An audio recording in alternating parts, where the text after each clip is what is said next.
तो दोस्तों आइए बात कर लेते हैं। आज 11 दिसंबर है और 11 दिसंबर को मेरा 10 दिसंबर तक का पोर्टफोलियो अपडेट हो गया है म्यूचुअल फंड का। और आप देख सकते हैं कि कल यानी कि 10 दिसंबर को मुझे 3,948 रुपये का नोशनल गेन हुआ है। मेरा जो टोटल रिटर्न है वो 1,18,590 रुपये बन चुके हैं। और जो मेरी इन्वेस्टेड वैल्यू है 26,22,000 है। जो मेरी करंट वैल्यू है 27,41,000 है। और मेरा एक्स आई आर अब क्लोज टू 15% हो गया है।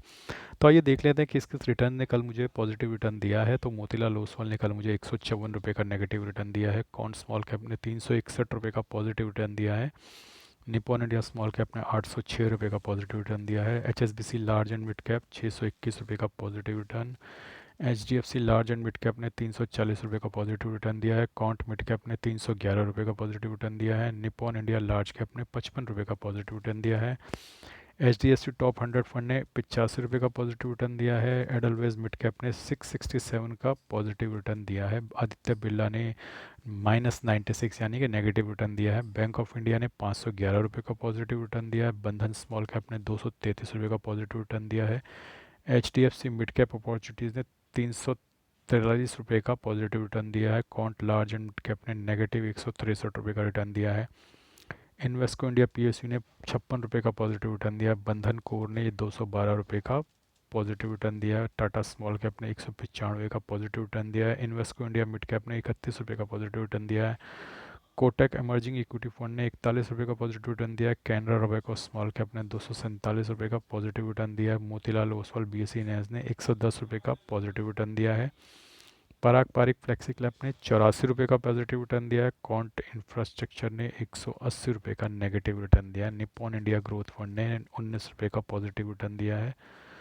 Motilal Oswal Nifty India defence ने -94 का रिटर्न दिया है। आईसीआईसीआई प्रूडेंशियल भारत ने -50 रुपये का रिटर्न दिया। इन्वेस्को इंडिया इंफ्रास्ट्रक्चर ने 5 रुपये का पॉजिटिव रिटर्न दिया है।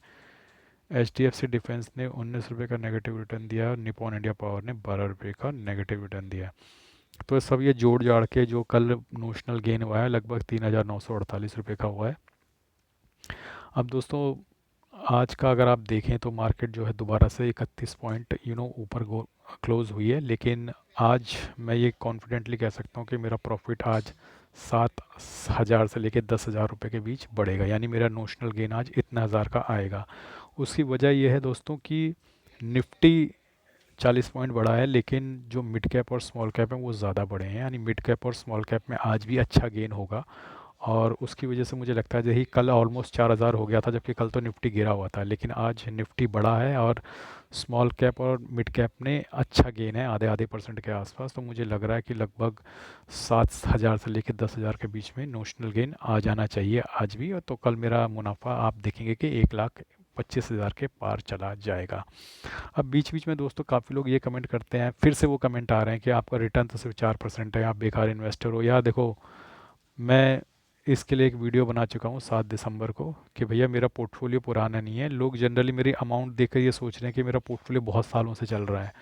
और फिर कई लोग फाइनेंस की बिल्कुल भी नॉलेज नहीं रखते हैं, तो वो सिर्फ एब्सोल्यूट रिटर्न देखते हैं। मैंने पहले भी समझाया कि एब्सोल्यूट रिटर्न नहीं देखा जाता म्यूचुअल फंड में, एक्स आई आर आर देखा जाता है। तो चाहे 2 महीने पुराना फंड हो, 6 महीने पुराना फंड हो, या 6 साल पुराना फंड हो, हमेशा एक्स आई आर आर देखो।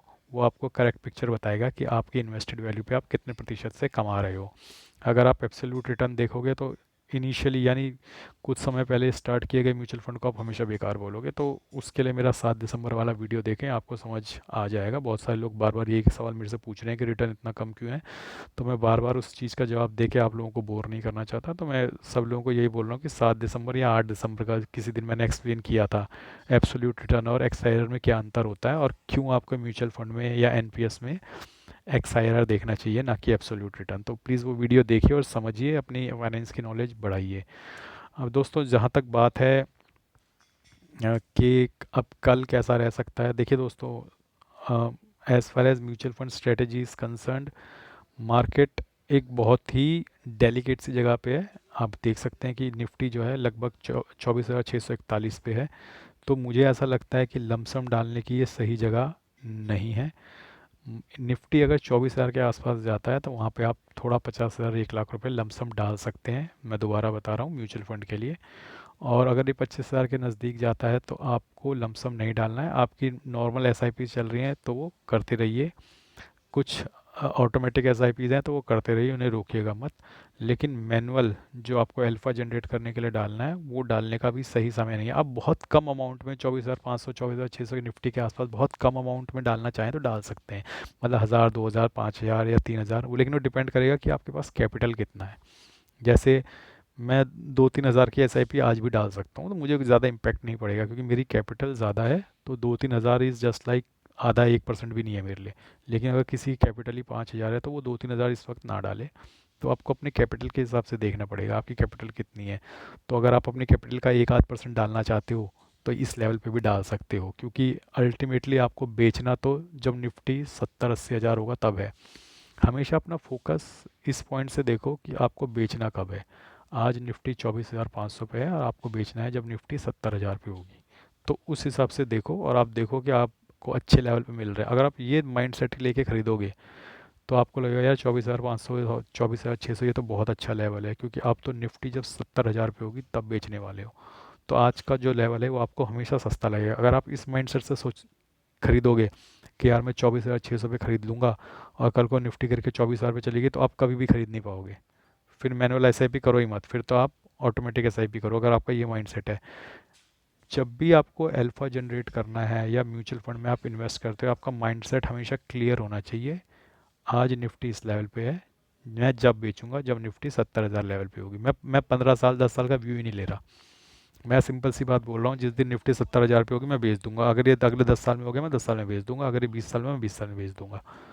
तो व्यू हमेशा निफ्टी टू निफ्टी खेलो, तो आपको आज खरीदने में भी परेशानी नहीं होगी। लेकिन अगर आपका व्यू ही ये है कि मैं 25,000 26,000 निफ्टी में बेच दूंगा, 27,000 30,000 में बेच दूंगा, फिर आप बहुत कॉम्प्लिकेट करने वाले हो चीज़ों को। फिर आपके लिए मैनुअल एसआईपी नहीं है, फिर तो आप ऑटोमेटिक में चले जाओ। क्योंकि सबसे ज़्यादा ज़रूरी है, चाहे ऑटोमेटिक एसआईपी में तो आप डिसिप्लिन में रहते हो, मैनुअल एसआईपी में भी डिसिप्लिन ज़रूरी है। डिसिप्लिन और आपका थॉट प्रोसेस आपको आप कितनी दूर तक जाओगे ये डिसाइड करेगा। अगर आप डिसिप्लिन नहीं हो, आपका थॉट प्रोसेस क्लटर्ड है, तो आप ज़्यादा दूर नहीं जा पाओगे। तो उम्मीद करता हूँ दोस्तों मैंने अपनी एक्सपेक्टेशन और अपना पोर्टफोलियो आप लोगों को आज दिखा दिया। कल कैसा रहता है मैं कल आप लोगों को बताऊँगा। आज के लिए बस इतना ही। धन्यवाद। Good bye.